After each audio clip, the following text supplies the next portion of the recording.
stop me if you heard this before, but Zion Williamson is awesome when healthy, and then he's always hurt. And, of course, he got hurt last night, dropping 40 points, which, of course, opened the window for the Lakers to come back and win and survive and move on. Whereas the Pelicans now have to play the Kings. And the Kings won what amounted to a no-doubter, right? A no-doubter against the Warriors last night. Game wasn't, they couldn't, when the Warriors can't win the third quarter, they don't win the game. That has been their MO. Whatever adjustments they make, whatever orange wedges they eat, they usually come out and dominate the third quarter. They didn't, and then early in the fourth quarter, couldn't make a shot, couldn't get a stop, a bucket here, an and one there, and it was never within single digits, ever in the fourth quarter.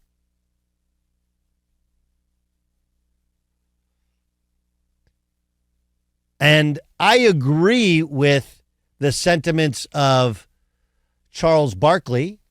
I agree with the idea that you want to, and the sentiments, frankly, of the players on the Warriors. You want to keep dudes together. You want to keep dudes together. But you can't do it at their current roles, and their current roles demand gigantic salaries, and those have to be adjusted this offseason, or this is it. This is the end. Here's Steve Kerr after the game. We've been really blessed here with amazing players and, multiple championships and finals appearances and the highest of highs. And this is the flip side. This is life. This is how it works. You don't get to stay on top forever. So what happens this summer and going into next year, we'll worry about that later. What happens this summer, we'll worry about that later. Okay, here's Charles Barkley on TNT after the game. But he's not going to get better. He's going to make less money, but he ain't going to get no better. Older people don't get, but sports ain't for old people, that's for young people. That's no disrespect. Clay's a Hall of Famer. But he's lowered his number, but he ain't, just because he lowered his number don't mean he's going to play better as he ages. It doesn't work. He can play better in a different role. What role? He could play in a second unit role. But who gonna put it? They're gonna put it in there for him. Yeah, I mean that's why I'm saying. Yeah. To me, we say what should they do? For me, you can't get young. You have to get younger vets.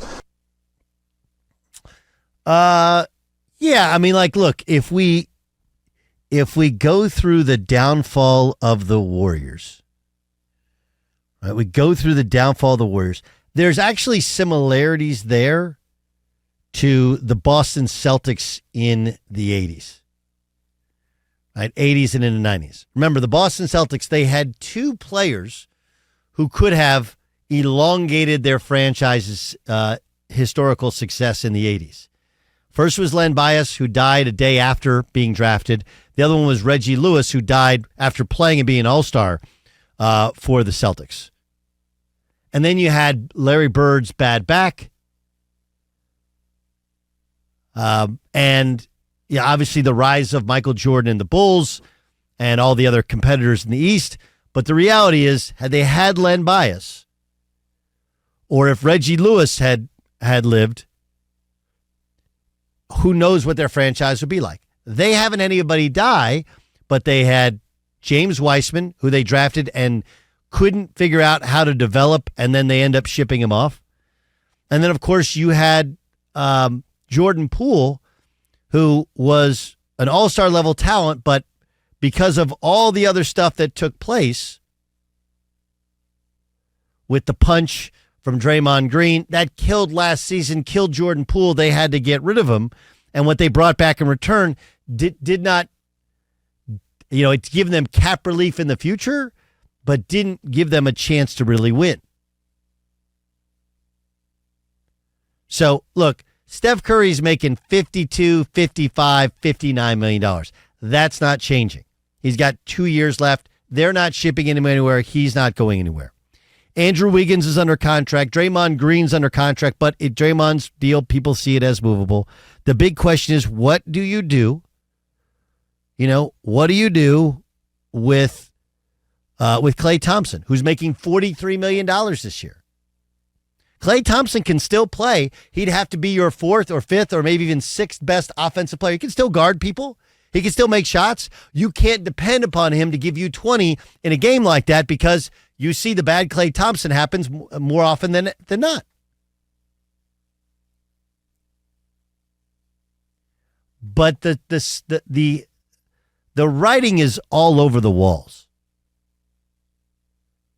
No matter how much better they get on the perimeter, because last night all the Kings basically did was head of the snake, right? Every time Steph Curry came off a ball screen, they doubled him, made somebody else beat him. They tried to deny him the ball. They really tried to make somebody else beat him, and it worked because they didn't have anybody else who could beat the Kings. That's the reality to it. No one else could take over a game. There wasn't enough shot creators. And he's just not big enough to go get a ball and, LeBron James put his head down and go through players like that. He's just not. And I told you this before. I believe that Kevin Durant actually saved the dynasty. Saved it. Because the league caught up to them.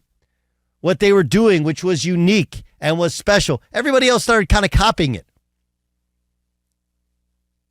And then Kevin Durant covered up the fact that once they lost Andrew Bogut, because when they were up 3-1 to the Cavs, everybody smartly points out that Draymond Green got suspended, and that cost them basically 2 games. But they also lost Andrew Bogut for the rest of the series.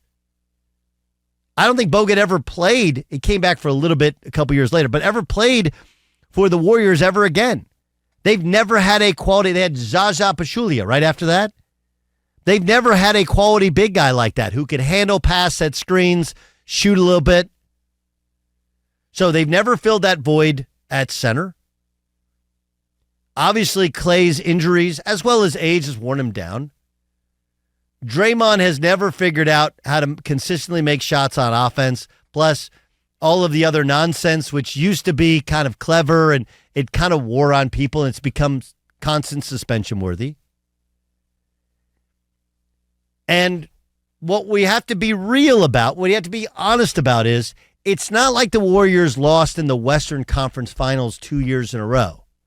And they're this close and, hey, let's just pay Klay a little bit less, bring in another guy and reload and let's do it again next year.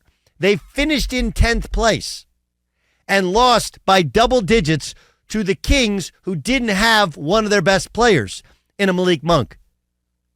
The Kings were supposedly vulnerable because they haven't been the same after losing Horder and Monk. And they didn't look vulnerable at all last night. So, yeah, it's over. And it probably was over last year when they got swept by the Lakers. It probably was over last year. Okay. But we could make it out, well, Jordan Poole thing, the Draymond Green thing, it was just toxicity in their chemistry, and that sounds great. When you finish in 10th place and you didn't even make the second play-in game, and you're playing against a depleted team, and you can't get it to single digits in the fourth quarter, you're not close. You're not close. So do I think you bail on Steph Curry? No, I think you try and ride out the Steph Curry thing. Do you try the best you can to reform yourself and be competitive? Sure.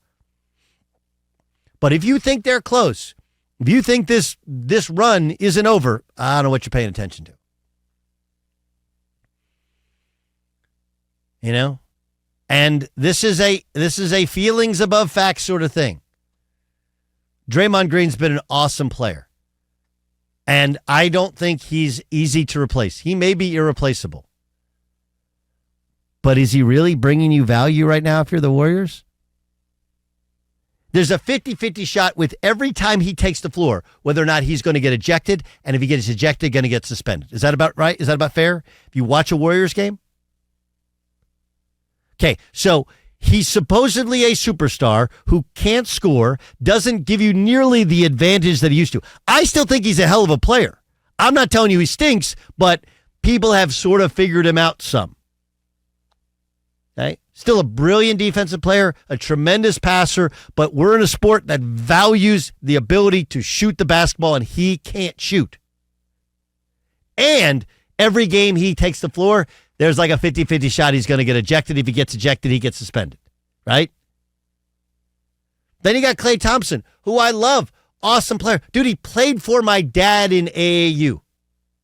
Hey, my dad was the reason that he went to Washington State.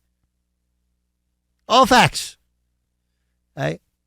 But at some point, you got to go like, dude, we can't keep you at 30, 40. And while a diminished role sounds like a good idea, a diminished role in the same locker room doesn't always work for guys.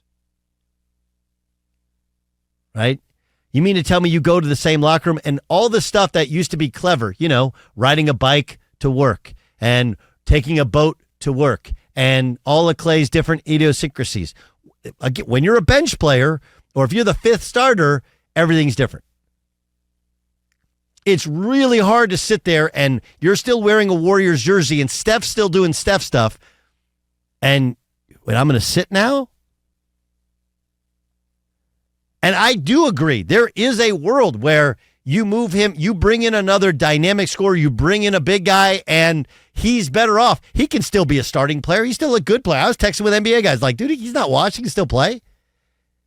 But this is what happens. The older you are, the more times you have games where you can't make a shot and your body doesn't cooperate nearly as much. I get it.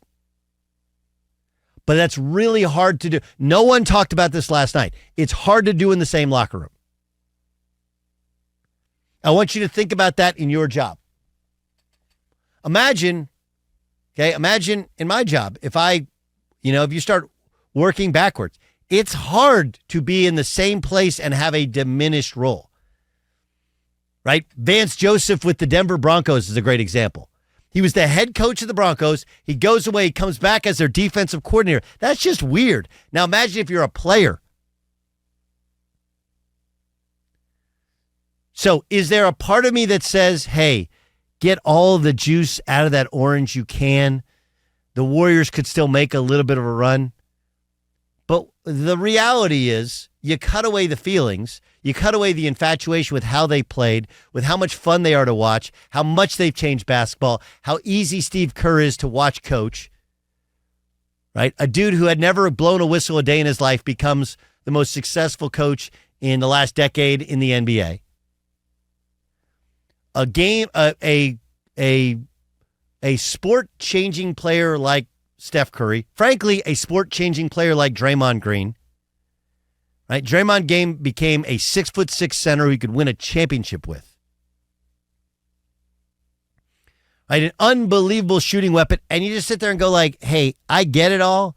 I get that the Jordan Poole thing ruined you last year, that the Weissman thing has hurt you, that the young guys have struggled to come of age. I like the young guys too. I like a lot of things there.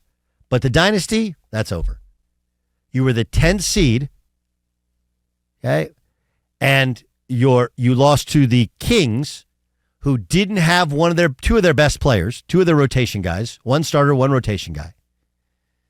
And the game was never close in the second half. And you've dominated third quarters for the entire lifespan of Steve Kerr being there, and you got outscored 37-26 in the third quarter.